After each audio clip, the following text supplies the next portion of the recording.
afternoon again, everybody.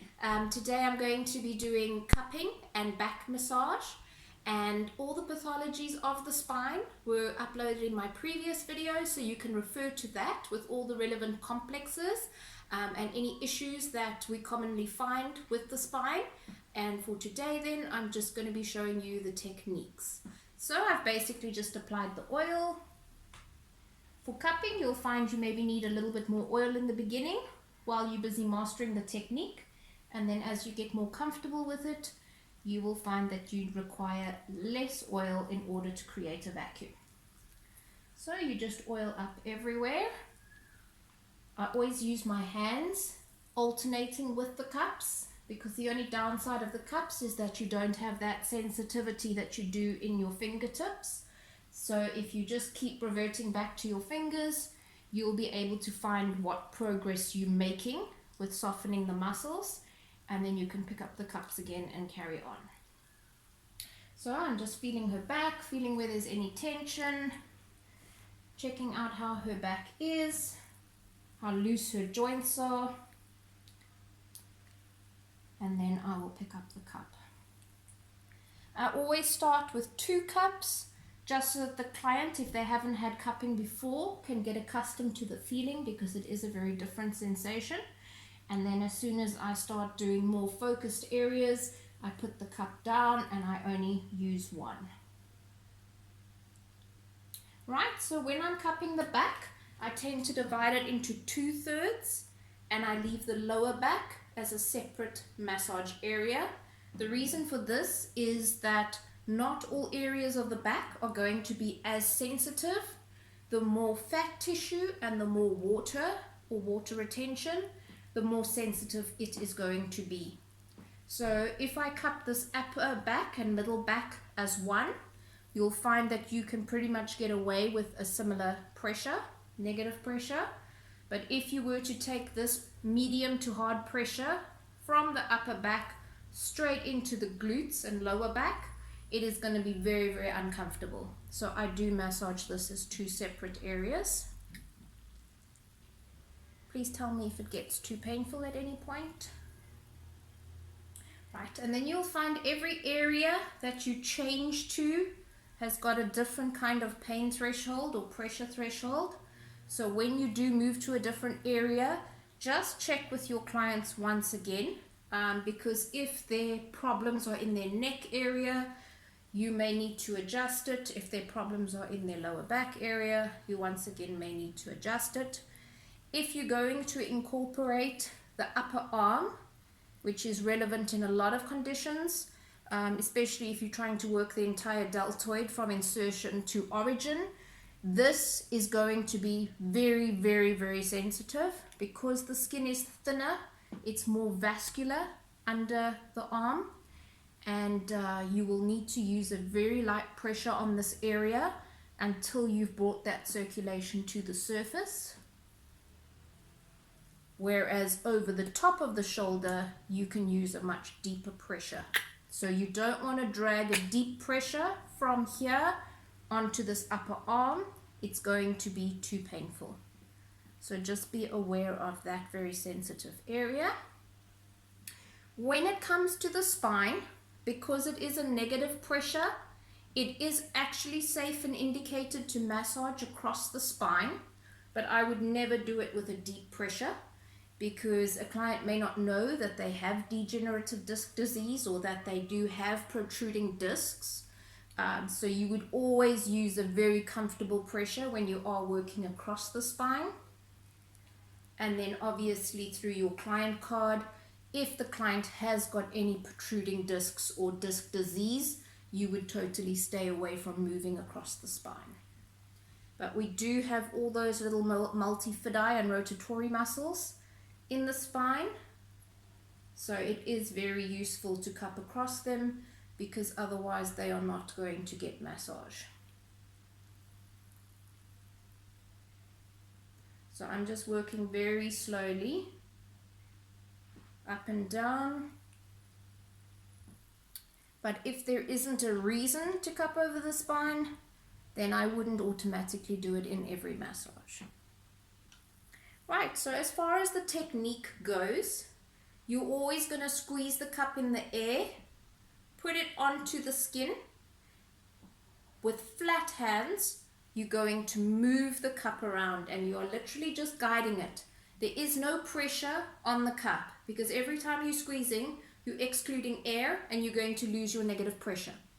So once you've got the required suction, obviously over very sensitive areas, it's going to be a very small little squeeze. A medium pressure, the cup is about halfway. And if you are doing trigger point work or a very small area like scar tissue and that, it's going to be maximum pressure onto that scar, working across it to break down that scar tissue. So you are going to squeeze in the air, put it down, and you are literally guiding it. That was one of the original reasons for creating the cups, is that it is going to save the therapist's wrists. So if you're going to squeeze the whole time, you are going to be putting pressure on your carpal tunnel. So you are going to just guide the cup. You can do circles. You can do with the muscle.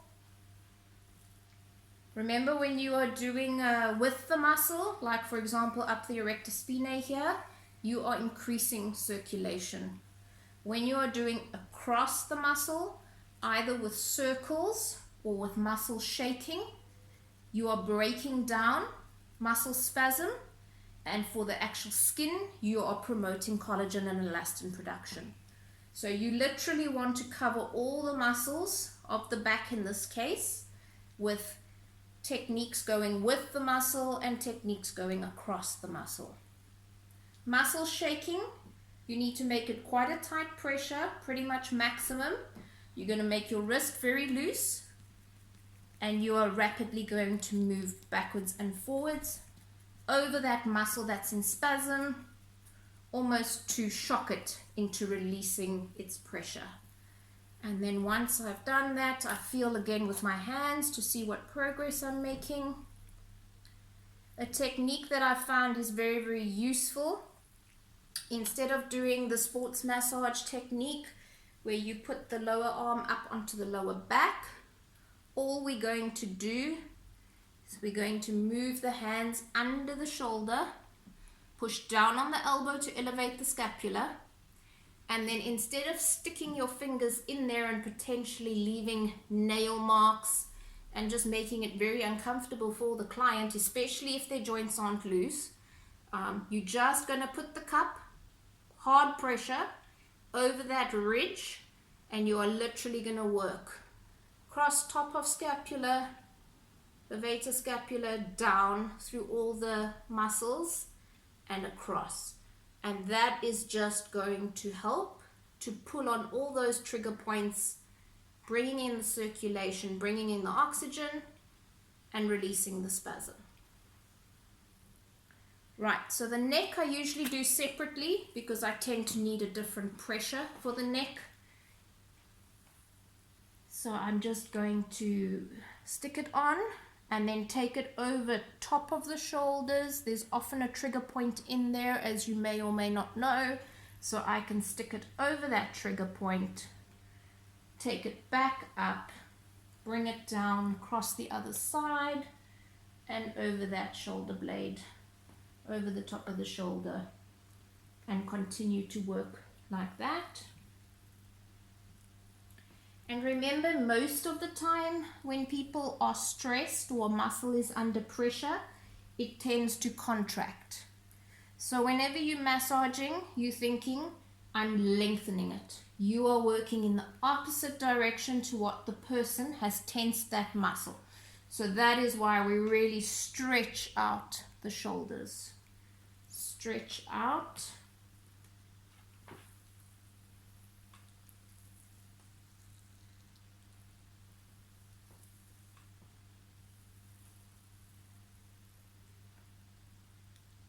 Right, so you can start as far up as what you can get vacuum.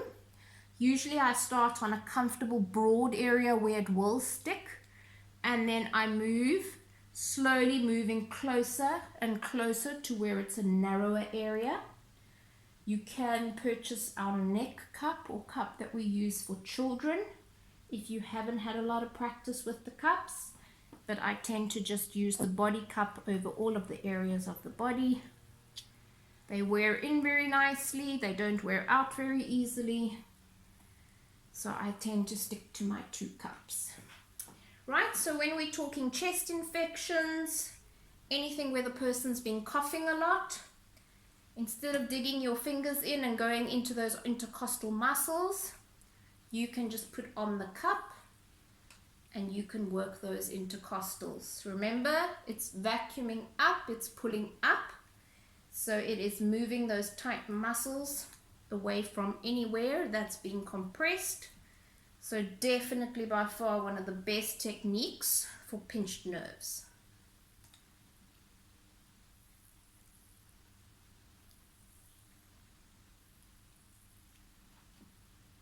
Right, so you are going to adjust the cupping to every client that you see. You tend that every client is going to be different. So if the client's got very loose joints, you'll find that you can work a lot, pull the cup a lot. If their joints are very, very tight, you might find that the cup pops off quite a lot, or if their muscles are very tight, you are just going to make sure that your pressure is focused on the rim of the cup. You are pushing down on the rim so that you don't get any air coming in and lose vacuum. So when you're working over trickier areas, you automatically put more pressure onto the rim. Another technique that you can use is a pumping type technique. So you're literally just squeezing on and squeezing off. And then using the cups to incorporate in your lymphatic drainage techniques, you can use our fluidless lymphatic drainage oil. And then if you want to increase your lymphatic drainage, remember the cups, they're going to increase lymphatic drainage by up to 400%. And that is going to continue for a period of 8 to 12 hours. So very, very effective for lymphatic drainage. So what you can do is at the end of the treatment, instead of going back and forth with the cup, you are simply going to guide that lymph to the closest lymph nodes. So under the arm, over the shoulder, into terminus under the collarbone, and you're just going to repeat on the other side. If the client's had lymph nodes removed for cancer treatment or anything, you're going to pull right across that lymph and take it to the next working set of lymph nodes. Lower back, you can take it across and over towards inguinal. So at the end of this massage, where you've been moving the tissues backwards and forwards to increase blood circulation, we are now focusing on lymph and we are draining.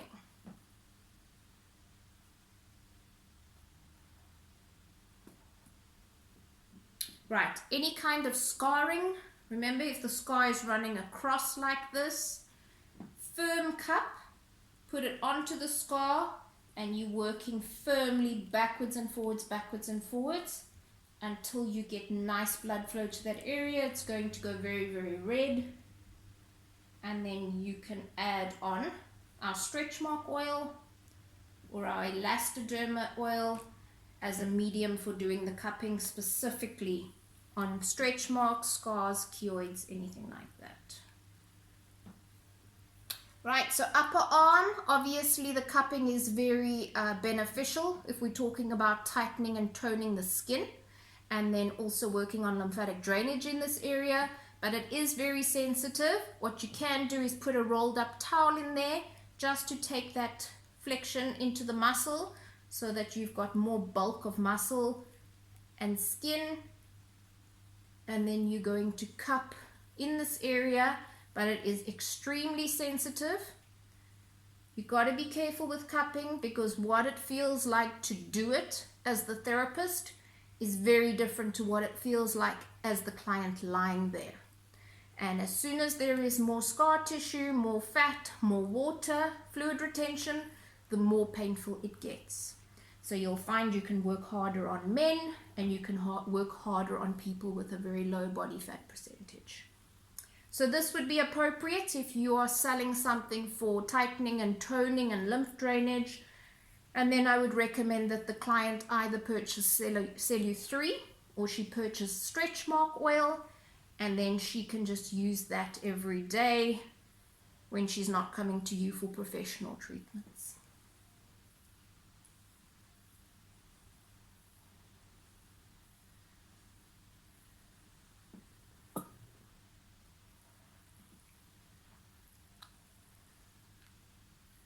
Right, and I'm pulling back on those muscles because when we are tensing, we are shortening them, and so I am then massaging them back outwards.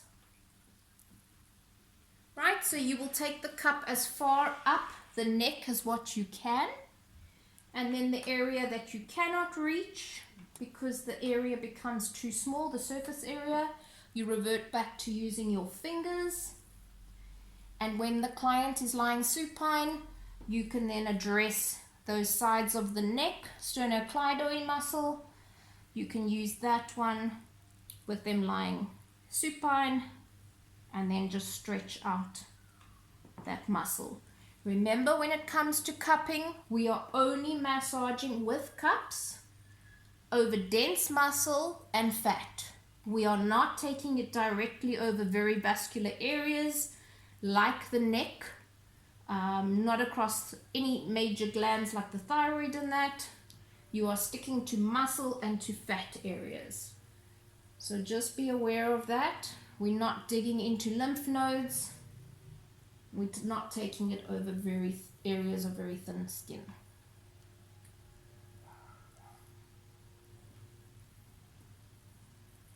Right, so if you do know trigger point therapy and you have done sports massage, you will know where your main trigger point areas are, so you can feel out those trigger points. When you locate them, instead of doing that stationary muscle press for 10 seconds on and off and repeat, you can use the cup then. Also saving your fingers, but also not pressing into the tissue and possibly irritating other things.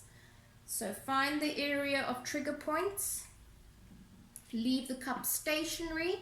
If you do not want a mark to form, you're literally just going to keep it moving backwards and forwards. The nice thing about this is if you don't locate that trigger point precisely and you keep coming off it, the cup is just going to keep focusing on that area. And by just moving backwards and forth, you will actually get that trigger point. So it is possible to use these cups stationary, but then you have to realize you're going to be leaving marks, and your client has to be aware that there is going to be a circular mark. Right? Our cups don't mark very easily. They are 100% medical grade silicone, for which we have a certificate from our manufacturer. They are manufactured in South Africa. It is not a cup from China. It is made in Pretoria.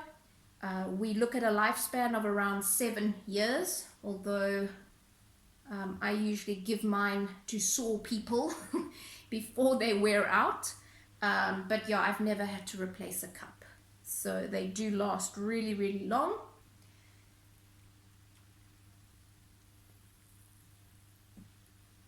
Right, and then when you've covered all those areas, you can do a bit of QL down at the bottom here. Just keep it over that muscle. I think cupping therapy is probably the best thing ever for sciatic nerve pain, because instead of digging in elbows or any other kind of area, you actually are lifting that tight muscle that's compressing the nerve. You're lifting that muscle off the nerve, and you get pretty much an instant result. So, sciatic nerve pain, warm up that glute area. Find that notch where the sciatic nerve sits under. As we know, it goes all the way from the lower back to the end of the foot, or to the foot, should I say. So when it's inflamed, it is incredibly uncomfortable and painful. Because the glute muscle is so big, and very dense, and obviously you've got the other two muscles that cross over it, you're going to find that you're going to have to use quite a hard vacuum, okay, which could be very painful for people with more kind of fat tissue. But then all you do is don't move it around. If you move it around and there's a lot of fat tissue, it's gonna hurt, right? If you just keep it over that notch to release that muscle, it should be bearable.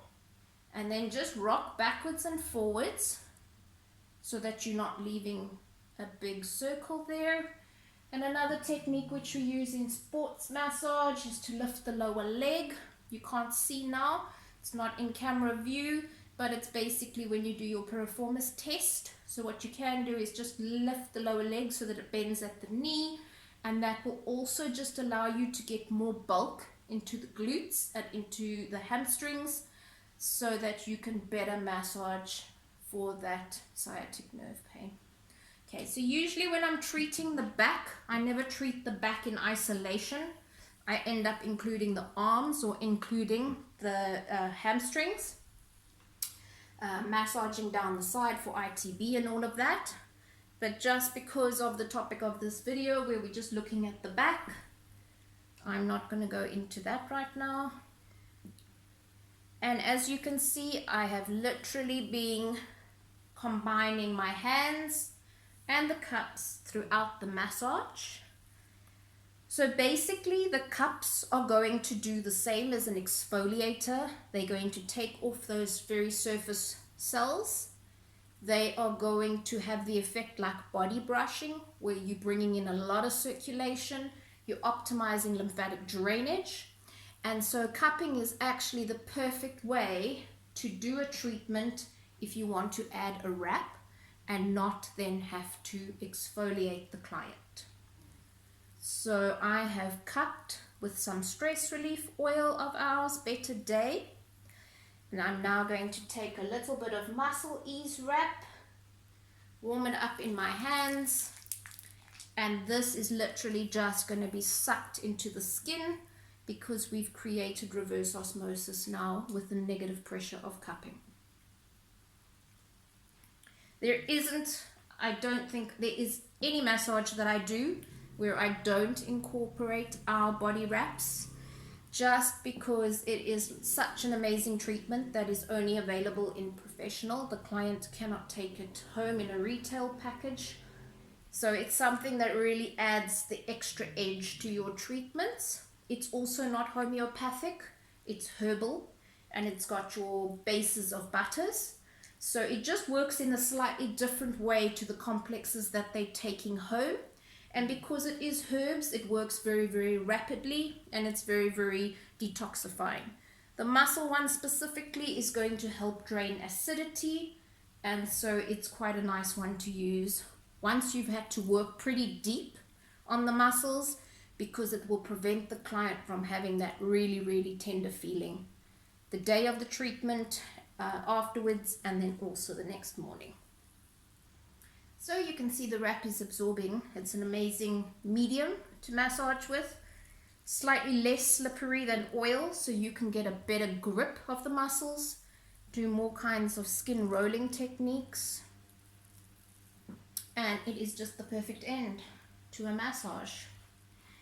I tend to not compress it off, but if your client is going to get dressed into their workwear, then what you can do is just take a hot compress or a dry compress, and you can literally just move that excess oil off.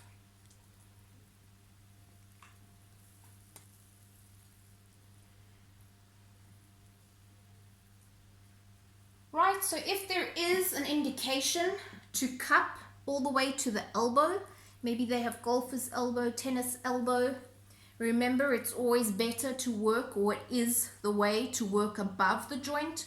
We never push inflammation into inflammation. So if they have inflammation in these elbow joints, you are pretty much only going to work this area with biceps and triceps. If it's very bony, most elbows are, you are just going to have to use a stationary technique. So you're literally just going to squeeze the cup onto the elbow. You're going to leave it stationary, and you're basically going to do a pumping action, because you're not going to be able to keep squeezing the cup and moving it around. It's going to pop off where there's a lot of bone. So you're going to use that squeezing on, squeezing off motion. And then if there's indications to cup the forearm, you can do that. Maybe because of carpal tunnel, maybe because of arthritis, but it's obviously a very, very narrow area. So you might not be able to do gliding cupping. You might just once again have to do stationary cupping. So that is pretty much the whole back that I've covered. Remember to refer back to the theory part of it, where it discusses in detail all the different pathologies of the spine. But this should get you on your way to being able to cup the back. Have a great day.